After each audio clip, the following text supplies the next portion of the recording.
बेहतर से बेहतर की तलाश करो। ध्यान से सुनो, बेहतर से बेहतर की तलाश करो।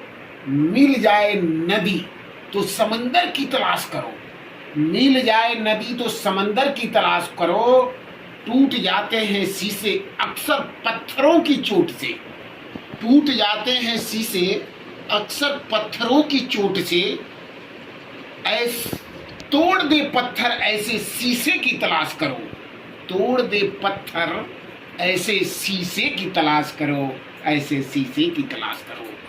नमस्कार, मैं प्रमोद कुमार चौबे आप सभी बच्चों का जो है आज इस मैथ क्लास में तहे दिल से स्वागत है, तहे दिल से।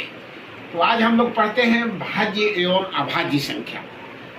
आज का भी टॉपिक काफ़ी महत्वपूर्ण है और कुछ चीज़ें इसमें इम्पोर्टेंट भी है, काफ़ी महत्वपूर्ण भी है, जो कई परीक्षाओं में इससे सवाल भी पूछा जाता है।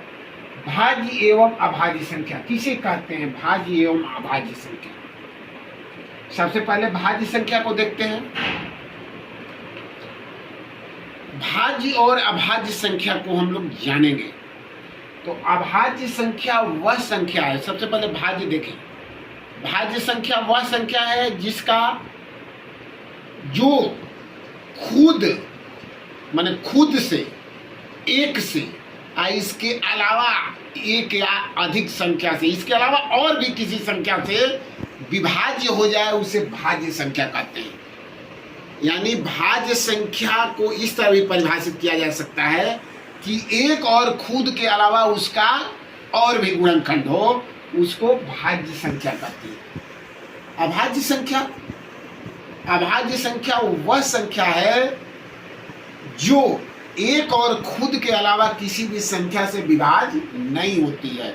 यानी अभाज्य संख्या का दूसरा परिभाषा इस तरह भी परिभाषित कर सकते हैं कि अभाज्य संख्या वह संख्या है जिसका गुणनखंड एक और खुद के अलावा और कोई संख्या नहीं है। समझ में आ गया बच्चों कि भाज्य संख्या यानी जिसका गुणनखंड खुद और एक के अलावा कोई भी एक या एक से अधिक संख्या हो, उसको क्या कहते हैं? भाज्य संख्या। अब जैसे हम लोग देखेंगे चार यह संख्या ले लिए। चार जो है एक से भी कटेगा, चार से भी कटेगा और इसके अलावा दो से भी कटेगा। तो खुद और एक के अलावा भी एक गुणनखंड इसका है दो। तो चार जो है भाज्य संख्या है। अभाज्य संख्या का हम लोग पढ़े तो देखते हैं पांच। अभाज्य संख्या वह संख्या है जो खुद और एक के अलावा किसी भी संख्या से कटे न, विभाज्य न हो या उसका गुणनखंड न हो, तो उसको पांच कहते हैं। पांच को देखें, एक और पांच इसका गुणनखंड हुआ। इसके अलावा एक और पांच के अलावा यह पांच किसी भी संख्या से विभाज्य नहीं होगी, इसलिए पांच जो है अभाज्य संख्या है। उम्मीद है बच्चों कि आपको समझ में आ गया होगा। इसमें एक जानने वाली बात है। अब इसमें हम जानेंगे कि एक जो है यह जो है न भाज्य होती है और न अभाज्य। एक संख्या जो है, एक नंबर, वह भाज्य भी नहीं है और अभाज्य भी नहीं है। इसलिए एक को इस कैटेगरी से अलग रखा गया, या न भाज्य है न अभाज्य है। और दूसरा चीज इसमें, इसको डिनोट रखिए, इसको जानिए। एक संख्या जो है न भाज्य होती है न अभाज्य होती है। अब दो अभाज्य संख्या है।